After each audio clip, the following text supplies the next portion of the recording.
Hello everyone, Rahul Mishra नाम है हमारा और आज की जो क्लास रहेगी 23 से लेके 31 मई तक की बैंकिंग एंड फाइनेंशियल अवेयरनेस हम लोग यहाँ पे डिस्कस करेंगे। इससे पिछले की क्लासेस में हम लोग इससे पहले का banking and financial awareness discuss कर लिया है ऑलरेडी। ठीक है, पहला क्वेश्चन स्क्रीन पर है, देखो इसमें क्या बोला गया है। In order to facilitate the distribution of the non life insurance products, SBI General Insurance has recently signed a strategic bank assurance partnership agreement with which small finance bank। ठीक है, क्या मतलब है इसका? गैर बीमा उत्पादों के वितरण को सुविधाजनक बनाने के लिए SBI जनरल इंश्योरेंस ने हाल ही में किस लघु वित्त बैंक के साथ रणनीतिक बैंक एश्योरेंस साझेदारी समझौते पर हस्ताक्षर किए हैं? क्वेश्चन का हिंदी में मतलब है। ऑप्शंस जो है आप लोगों के सामने दिए गए हैं। ठीक है, सही उत्तर इसका हो जाएगा जन small finance bank, option number A. ठीक, क्या हो जाएगा सही उत्तर?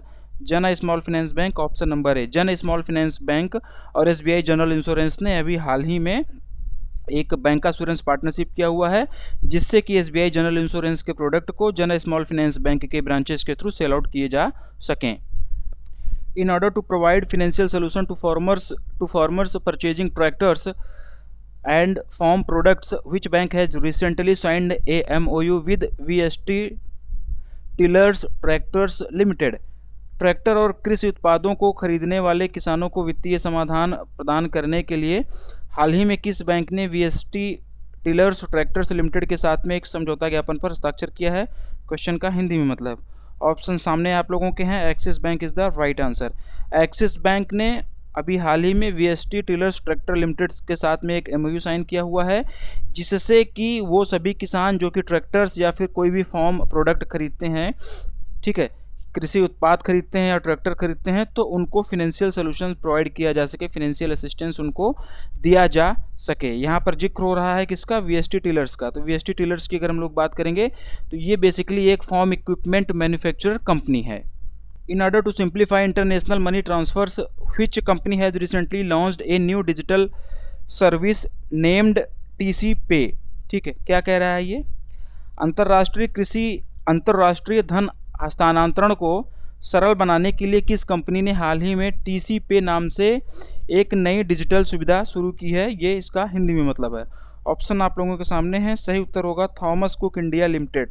थॉमस कुक इंडिया लिमिटेड ने TC पे नाम से अभी हाल ही में एक नई डिजिटल सर्विस शुरू की हुई है, जिससे कि इंटरनेशनल मनी ट्रांसफर्स को और ज़्यादा सिंप्लीफाई किया जा सके और ज़्यादा आसान किया जा सके। थॉमस कुक इंडिया लिमिटेड की अगर हम लोग बात करेंगे तो बेसिकली ये जो है एक मुंबई महाराष्ट्र बेस्ड कंपनी है। Who has recently been appointed as the whole time executive director of the IDFC first bank for the period of 3 years. हाल ही में 3 वर्ष की अवधि के लिए IDFC फर्स्ट बैंक के पूर्णकालिक कार्यकारी निदेशक के रूप में किसे नियुक्त किया गया है? ये इसका हिंदी में मतलब है। ऑप्शन आप लोगों के सामने है। Pradeep Natarajan, option number A is the right answer. ठीक है, प्रदीप नटराजन ये इसका सही उत्तर हो जाएगा। प्रदीप नटराजन जी को 3 साल के लिए IDFC फर्स्ट बैंक के एग्जीक्यूटिव डायरेक्टर के रूप में भी हाल ही में अपॉइंट किया गया है। RBI ने इनके अप्रूवल को मंजूरी दे दी है और वर्तमान में अभी करंट सिचुएशन में ये IDFC फर्स्ट बैंक में ही head of the retail banking के रूप में काम कर रहे हैं और अब इन्हें एग्जीक्यूटिव डायरेक्टर के रूप में काम करने के लिए RBI से अप्रूवल मिल गया है। How much percentage stake has recently been acquired by the SBI in CCIL IFSC Limited for the rupees 6.125 crores? हाल ही में SBI ने CCIL IFSC लिमिटेड में 6.125 करोड़ रुपए में कितने प्रतिशत हिस्सेदारी हासिल की है? ये इसमें पूछा गया है। ठीक है, सही उत्तर इसका क्या हो जाएगा? 6.125%। ठीक है ना, तो ये अमाउंट याद रखना 6.125 करोड़ रुपीज़, ये भी याद रखना। इसके साथ साथ ने किसके द्वारा एक्वायर किया गया है, किस में एक्वायर किया गया है, ये चीज़ भी आप लोग याद रखना। इससे ज़्यादा इस पर्टिकुलर क्वेश्चन में और कुछ भी नहीं बनता है। How much monetary penalty has recently been imposed by the RBI on Karnataka bank for non compliance with directions issued by the RBI द्वारा जारी दिशा निर्देशों का पालन न करने के कारण हाल ही में RBI द्वारा कर्नाटका बैंक पर कितना जुर्माना लगाया गया है? ये इसमें पूछा गया है। ठीक है, सही उत्तर क्या हो जाएगा? 59.10 लाख। ठीक, RBI के द्वारा कर्नाटका बैंक पर अभी 59.10 लाख रुपीज़ का पेनल्टी लगाई गई है। ठीक है ना, पेनल्टी लगाई गई, क्यों लगाई गई है? RBI के द्वारा इशू डायरेक्शंस को जो है वो पालन ना करने के कारण, non compliance with direction issued by the RBI के द्वारा जारी किए गए दिशा निर्देशों का पालन नहीं करने के कारण ये इतना पेनल्टी इस पे लगाया गया है। Which of the following organization has recently published a report titled State of Economy? निम्नलिखित में से किस संगठन ने हाल ही में अर्थव्यवस्था की स्थिति शीर्षक से एक रिपोर्ट पब्लिश की है? ये इस क्वेश्चन का हिंदी में मतलब है। पहले तो ये रिपोर्ट का नाम याद रखना, स्टेट ऑफ इकोनॉमी। किसके द्वारा ये पब्लिश किया गया है, ये इसका पूछा गया है। इसमें आरबीआई के द्वारा ये पब्लिश किया गया है। ठीक, अब ये आरबीआई की रिपोर्ट है। ठीक है, आरबीआई की रिपोर्ट भी हम लोग यहाँ पे डिस्कस करने चल रहे हैं। तो आरबीआई की रिपोर्ट है तो एग्जाम पॉइंट ऑफ व्यू से इंपॉर्टेंट होगी। तो इसके जो भी इंपॉर्टेंट पॉइंट्स हैं टू द पॉइंट वो एक एक करके मैं पढ़ा रहा हूँ। पीडीएफ में भी आपको ऐसे ही मिलेगा, तो ध्यान से सुनना। अगर अभी तक एक्टिव मोड में नहीं रहे हो तो फिर से आ जाओ, एक एक पॉइंट को नोट डाउन वगैरह कर लेना। यहाँ से क्वेश्चन बनने के चांसेस पूरे के पूरे बनते हैं। ठीक है ना। क्या बताया गया है इस रिपोर्ट में? अप्रैल 2024, ठीक है, अप्रैल 2024 में फूड इन्फ्लेशन 7.7% से बढ़कर 7.9% हो गया है। मतलब पहले 7.7% था और अब 7.9% हो गया, पहला पॉइंट। अगला पॉइंट जो बताया गया है, फाइनेंशियल ईयर 2025 में सीपीआई इन्फ्लेशन 4.5% अनुमानित है। अप्रैल 2024 में रूरल इन्फ्लेशन 5.43% था। अप्रैल 2024 की ही बात हो रही है। फाइनेंशियल ईयर 2024 में इंडिया का नेट एफडीआई जो है वो 62.17% घटकर 10.58 बिलियन यूएसडी हो गया, जो कि 2007 के बाद से सबसे कम है।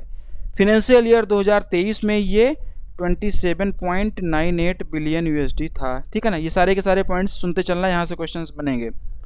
टोटल एफडीआई का 80%, जितना टोटल एफडीआई आया हुआ है इंडिया में, उसका 80% एफडीआई सिंगापुर, ठीक है ना, उसका 80% एफडीआई सिंगापुर, ठीक है, मॉरिशस, यूएसए, नीदरलैंड, ठीक है ना, इसके साथ साथ में जापान और यूएई से आया हुआ है। ये चीज़ भी आप लोग याद रखना।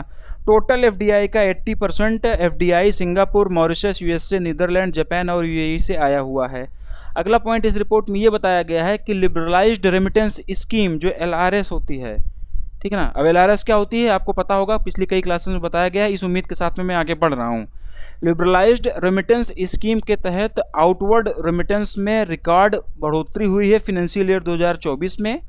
ये बढ़कर 31.73 बिलियन यूएसडी हो गया है। ठीक है ना, बिलियन यूएसडी हो गया है फाइनेंशियल ईयर 2024 में, जो कि फाइनेंशियल ईयर 2023 की तुलना में 16.91% अधिक है। फाइनेंशियल ईयर 2023 में ये जो था 27.14 बिलियन यूएसडी था। ठीक है ना। तो ये चीज़ भी आप लोग याद रखना। कंपेरेटिव तरीके से पढ़ेंगे 23 और 24 का दोनों, तो फिर आपको ये भी पता चलेगा कि 24 में कितना है, 23 में कितना हुआ, कितना % बढ़ गया, सब चीज़ आपको याद रहेगा इस तरीके से। ठीक है।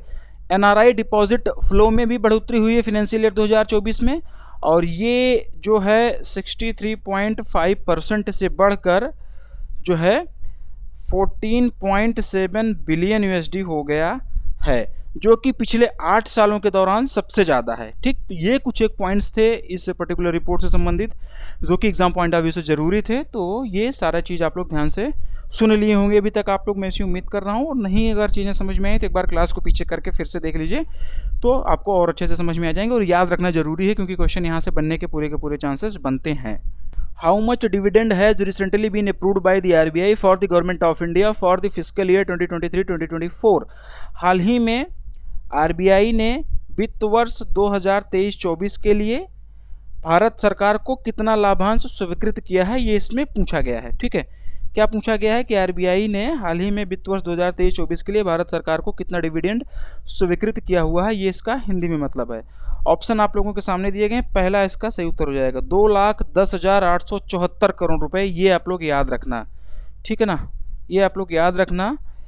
अगर इसकी अप्रॉक्सीमेट वैल्यू हम लोग करें तो 2.11 लाख करोड़ रुपए। ऑप्शन देख के उसी हिसाब से आप लोग मतलब क्लिक करिएगा। एग्जैक्ट वैल्यू 2,11,874 करोड़ है, लेकिन ऑप्शन में 2.11 लाख करोड़ रुपए भी दे सकते हैं। ठीक है, और ये फिनेंशियल ईयर 2023, ये जो है 2024 के लिए इतना डिविडेंड जो है आरबीआई गवर्नमेंट ऑफ इंडिया को देगी। लेकिन अगर फिनेंशियल ईयर 23 की बात करें तो फिनेंशियल ईयर 23 के डिविडेंड से ये 141% ज़्यादा है।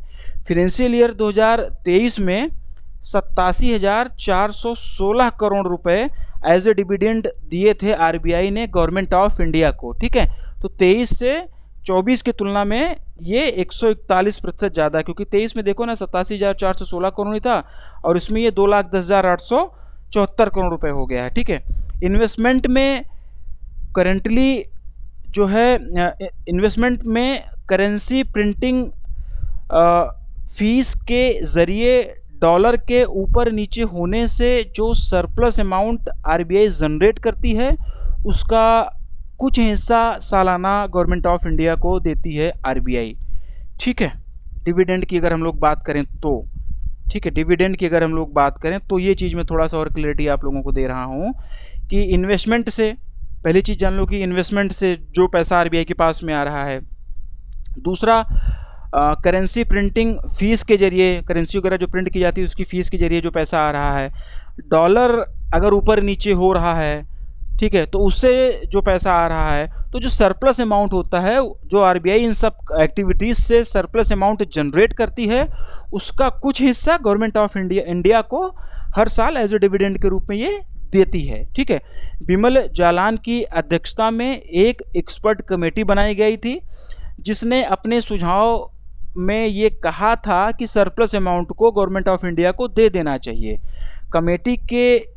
कमेटी ने यह भी सुझाव दिया था कि आरबीआई को अपनी बैलेंस शीट में कॉन्टिजेंट रिस्क बफर यानी कि सीआरबी, सुनना ध्यान से, सब टेक्निकल चीज़ें चल रही हैं थोड़ा सा, जो कमेटी थी उसने ये भी सुझाव दिया था कि आरबीआई को अपनी बैलेंस शीट में कॉन्टिजेंट रिस्क बफर सीआरबी 6.5% से 5.5% के बीच में मेंटेन करना होता है। ठीक है, उसके बाद में जो सरप्लस अमाउंट होगा उसको गवर्नमेंट ऑफ इंडिया को दे सकती है। इतना मेंटेन करने के बाद में जो सरप्लस अमाउंट होगा उसका कुछ हिस्सा गवर्नमेंट ऑफ इंडिया को दे सकती है, ऐसा मैंडेटरी नहीं किया गया था। उसी आधार पर ये surplus amount government of India को आरबीआई के द्वारा दिया जाता है। तो ये क्वेश्चन बढ़िया था, ये चीज़ आप लोगों को समझ में आ गई होगी, ऐसी उम्मीद मैं कर रहा हूँ। आगे बढ़ता हूँ। The international financial services centre authority IFSCA has constituted an expert committee to position GIFT IFSC as a global commodity trading hub.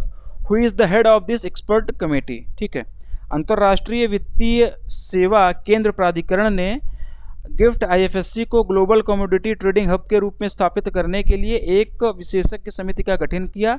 इस विशेषज्ञ समिति का प्रमुख कौन है, ये इसमें पूछा गया है। सही उत्तर हो जाएगा Rajiv Kher, option number D.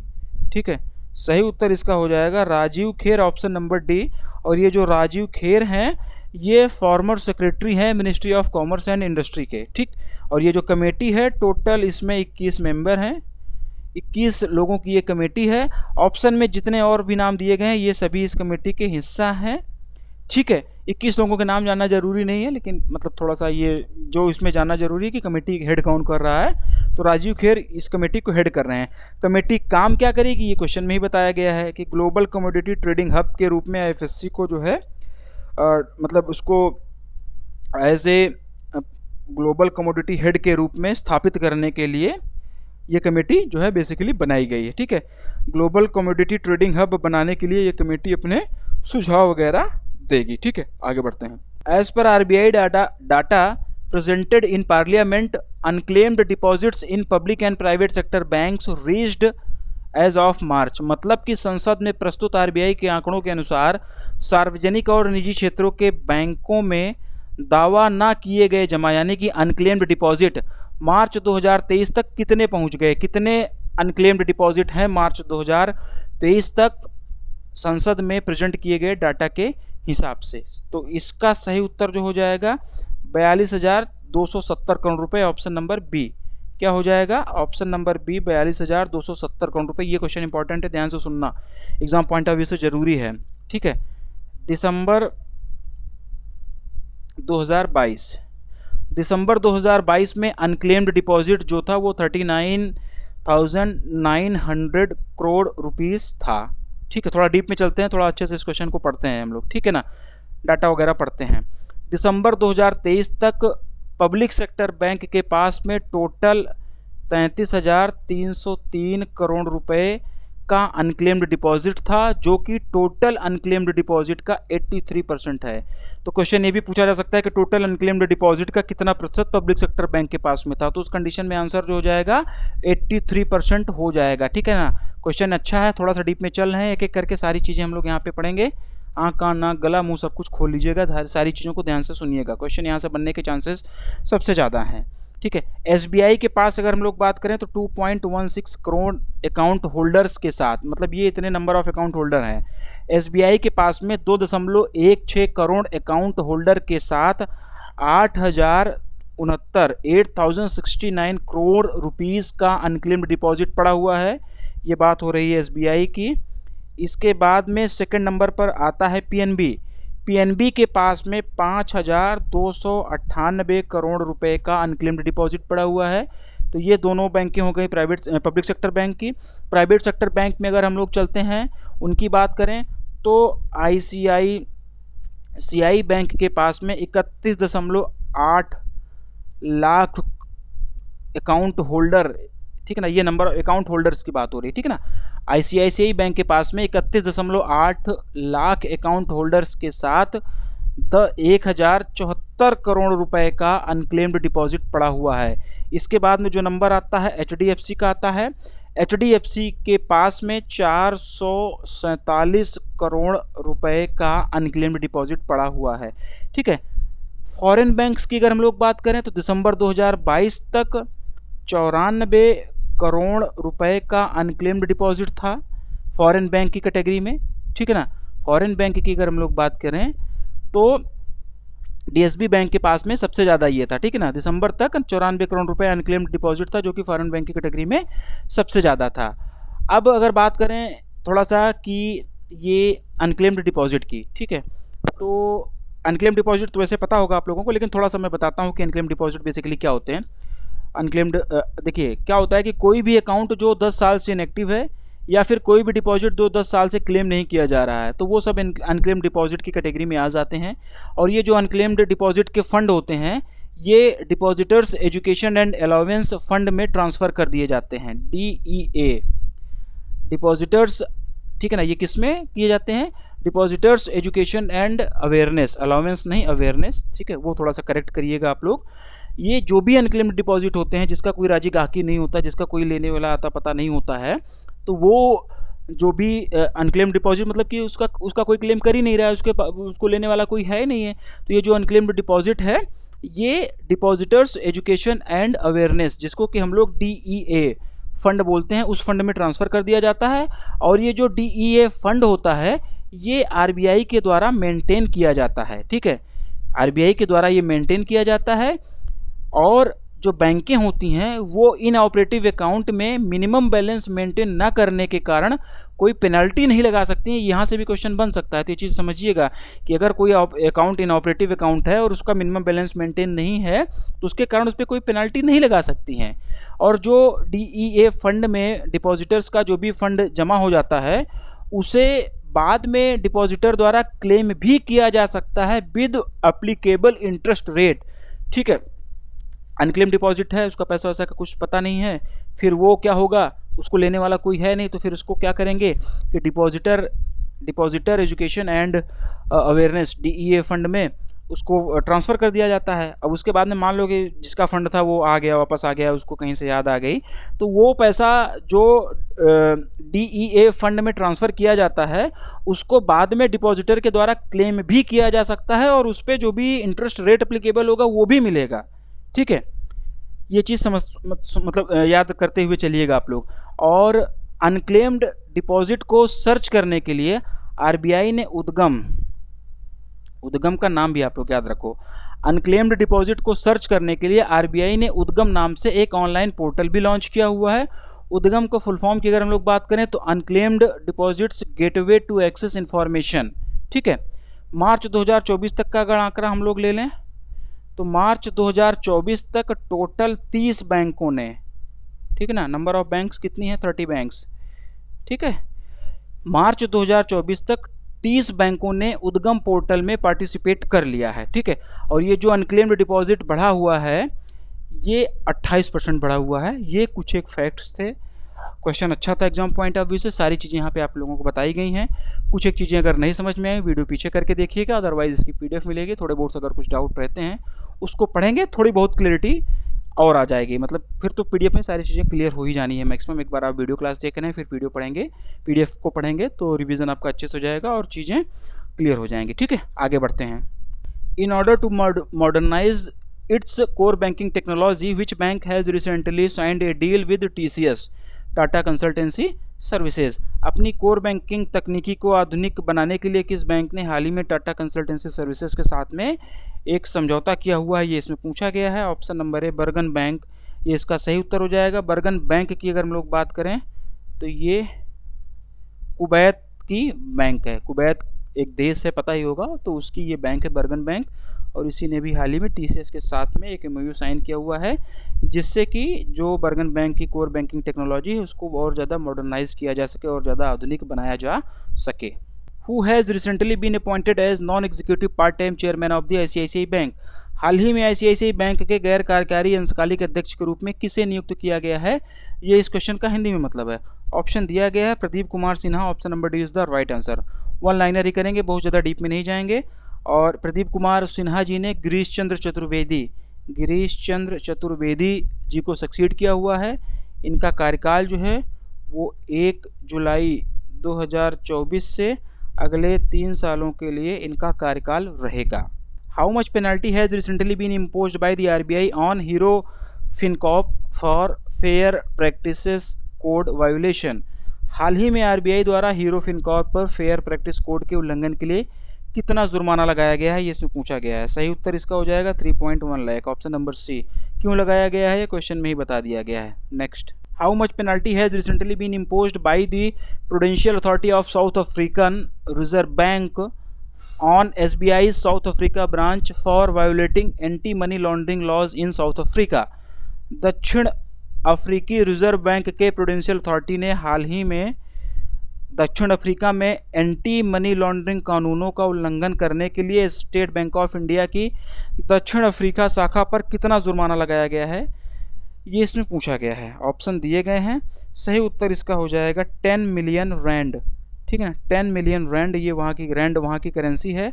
INR में अगर हम लोग इसकी बात करेंगे तो 4.5 करोड़ रुपीज़ ये INR में हो जाएगा। किसके द्वारा जुर्माना लगाया, किस पे लगाया गया, कितना लगाया गया, सब कुछ क्वेश्चन में दिया गया है। तो क्वेश्चन एक बार फिर से पढ़ लो। कई सारी इन्फॉर्मेशन आपको क्वेश्चन से भी मिलती है। क्वेश्चन की फ्रेमिंग इस तरीके से की जाती है, ठीक है। तो क्वेश्चन भी अच्छे से पढ़ा करो, क्योंकि ऐसा तो है नहीं कि एग्जाम में डिक्टो ऐसे ही क्वेश्चन आ जाएगा। क्वेश्चन की फ्रेमिंग तो किसी भी तरीके से कर सकते हैं, तो उसके लिए हमको मेंटली प्रिपेयर रहना होगा। तो उसके लिए हमको करना क्या है कि क्वेश्चन को भी ध्यान से समझना होता है। एक बार यहाँ पर मैं थोड़ा सा GDP का भी एक आंकड़ा दे देता हूँ। अलग से क्वेश्चन नहीं फ्रेम किया है, GDP अभी छोड़ रहा हूँ, मैंने बताया हुआ है ना कि GDP एग्ज़ाम टाइम पर एक बार मैं करा दूंगा, लेकिन बीच बीच में थोड़ा बहुत ऐसे बताता रहता हूँ जिससे एकदम से ही ब्लैंक ना हो जाए। तो गोल्डमैन सैक की अगर हम लोग बात करें तो गोल्डमैन सैक ने कैलेंडर ईयर 2024 के लिए इंडिया की GDP 6.7% अनुमानित की है। मूडीज़ की अगर हम लोग बात करें तो मूडीज़ ने फिनेंशियल ईयर 2025 के लिए इंडिया की GDP 6.6% प्रोजेक्ट किया हुआ है। फिनेंशियल ईयर 26 के लिए जो GDP प्रोजेक्ट किया हुआ है 6.2% का किया हुआ है। आगे बढ़ते हैं।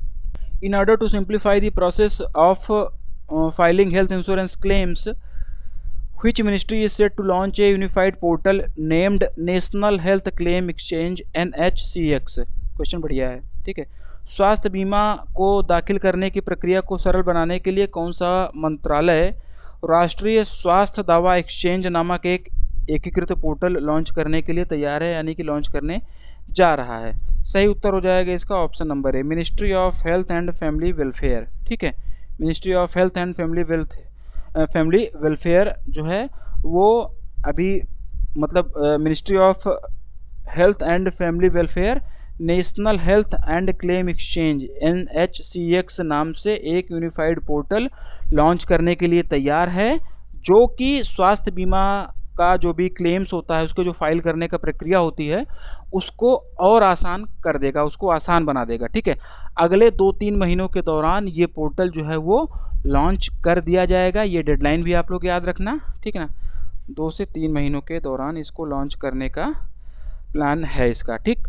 आयुष्मान भारत डिजिटल मिशन के तहत आयुष्मान डिजिटल भारत मिशन के एक पार्ट के रूप में नेशनल हेल्थ अथॉरिटी के द्वारा NHCX डेवलप किया जा रहा है, ठीक। ये चीज़ भी आप लोग याद रखना। ये portal health insurance companies, hospitals और इंश्योरेंस पॉलिसी होल्डर्स के बीच में एक सिंगल विंडो प्लेटफॉर्म के रूप में काम करेगा। मतलब इन तीनों को एक ही प्लेटफॉर्म पे ले आएगा, एक सिंगल विंडो, मीडिएटर वगैरह की ज़रूरत नहीं होगी। एक ही प्लेटफॉर्म से जो भी हेल्थ इंश्योरेंस कंपनीज होती हैं, जो हॉस्पिटल्स होते हैं, जो इंश्योरेंस पॉलिसी होल्डर्स होते हैं, एक ही प्लेटफॉर्म पे सब लोग रहेंगे। वहाँ से प्रोसेस और ज़्यादा ईजी हो जाएगा, ठीक है। इसके साथ साथ में हेल्थ इंश्योरेंस क्लेम सेटलमेंट को और ज़्यादा ईजियर और ज़्यादा फास्टर बनाएगा ये पोर्टल, ठीक। आगे बढ़ते हैं। How much monetary penalty has recently been imposed by the RBI on ICICI bank and Yes Bank respectively for violating banking rules. हाल ही में RBI ने बैंकिंग नियमों का उल्लंघन करने के लिए ICICI बैंक और येस बैंक पर क्रमशः कितना जुर्माना लगाया है, ये इस क्वेश्चन में पूछा है। ये इस क्वेश्चन का हिंदी में मतलब है, ठीक है। सही उत्तर जो इसका हो जाएगा, इसका सही उत्तर हो जाएगा ऑप्शन नंबर बी, ठीक। सही उत्तर हो जाएगा ऑप्शन नंबर बी, यानी कि 1 करोड़ और 91 लाख, ठीक है। 1 करोड़ और 91 लाख ICICI बैंक पर कितना लगाया है, 1 करोड़ रुपए का जुर्माना लगाया हुआ है। और यस बैंक की अगर हम लोग बात करेंगे तो 91 लाख रुपीज़ का लगाया है। रेस्पेक्टिवली लिखा गया है, इसका मतलब क्रमशः। ऑप्शन में ये पलट के भी दे सकते थे, आप लोग गलत करके चले आते, तो ये लोग भी ये चीज़ भी आप लोग ध्यान रखना। तो ICICI बैंक पे जो जुर्माना लगाया गया है, लोन एंड एडवांसेस पर RBI के दिशा निर्देशों का पालन न करने के कारण लगाया गया है। यस बैंक पे जो जुर्माना लगाया गया है वो इसलिए लगाया गया है क्योंकि जो जीरो बैलेंस अकाउंट होल्डर्स होते हैं उन पे यस बैंक ने चार्जेस वगैरह लगा दिए थे, उनके फीस चार्ज कर दिया हुआ था, इस वजह से उस पर ये जुर्माना लगाया गया है। In order to enhance public access, which organization has recently launched 3 major initiatives named Platform for Regulatory Application, Validation and Authorization, यानी कि प्रवाह पोर्टल। प्रवाह का फुल फॉर्म याद रखना आप लोग। RBI retail direct mobile application and A fintech repository. Question बढ़िया है, बहुत बढ़िया एग्जाम पॉइंट ऑफ व्यू से, ठीक है। सार्वजनिक पहुंच को बढ़ाने के लिए किस संगठन ने हाल ही में 3 प्रमुख पहलों की शुरुआत की? पहला पहल क्या है? Platform for regulatory application, validation and authorisation, जिसको कि प्रवाह पोर्टल बोलते हैं।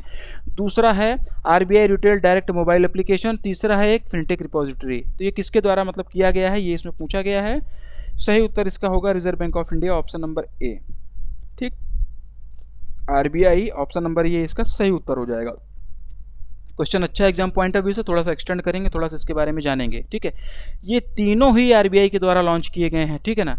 ये तीनों ही RBI के द्वारा लॉन्च किए गए हैं, ध्यान रखना आप लोग, ठीक। ये तीनों ही RBI के द्वारा लॉन्च किए गए हैं और इनका मुख्य उद्देश्य रेगुलेटरी प्रोसेसेस को इन्हेंस करना है, साथ ही साथ रिटेल इन्वेस्टमेंट और फिनटेक सेक्टर को भी बढ़ावा देना है। फिर से बोल रहा हूँ, प्रवाह का फुल फॉर्म याद कर लेना, क्वेश्चन यहाँ से बनने के चांसेस हैं, बन सकता है, ठीक है। प्रवाह पोर्टल के बारे में थोड़ा सा अगर हम लोग बात करें, क्या है प्रवाह पोर्टल? तो प्रवाह पोर्टल बेसिकली एक centralised secure web based platform है जो कि इंडिविजुअल्स को या फिर एंटिटीज़ को रेगुलेटरी अप्रूवल्स जैसे कि लाइसेंस, ऑथराइजेशंस, इन सब के लिए ऑनलाइन अप्लाई करने की सुविधा प्रदान करता है, ठीक है। और अभी वर्तमान में इस पोर्टल पर RBI के डिफरेंट डिपार्टमेंट के 60 एप्लीकेशन फॉर्म अवेलेबल हैं रेगुलेटरी अप्रूवल वगैरह लेने के लिए। अब ये 60 क्या है, इसको समझ लो। देखो क्या होता है ना, RBI से अगर कोई अप्रूवल लेना होता है, लाइसेंस का लेना है, पेमेंट गेटवे का लेना है, मतलब कई तरीके के अप्रूवल RBI देता है, ठीक है। तो हर अप्रूवल के लिए, हर अलग अलग काम के लिए अलग अलग एप्लीकेशन फॉर्म फिल करना होता है। तो ये 60 तरीके के अलग अलग कामों के लिए 60 एप्लीकेशन फॉर्म अभी इस पर अवेलेबल करा दिए गए हैं।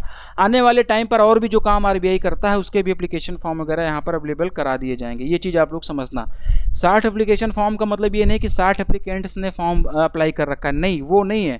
60 लोगों ने फॉर्म अप्लाई करके रखा है रेगुलेटरी अप्रूवल लेने के लिए, वो बात नहीं कह रहा हूँ। बात ये कह रहा हूँ कि इस पोर्टल पर 60 अलग अलग तरीके की सुविधाओं के लिए, 60 अलग अलग तरीके के रेगुलेटरी अप्रूवल्स के लिए अलग अलग फॉर्म पड़े हुए हैं। ये चीज़ इसका कहने का मतलब है, ठीक है ना।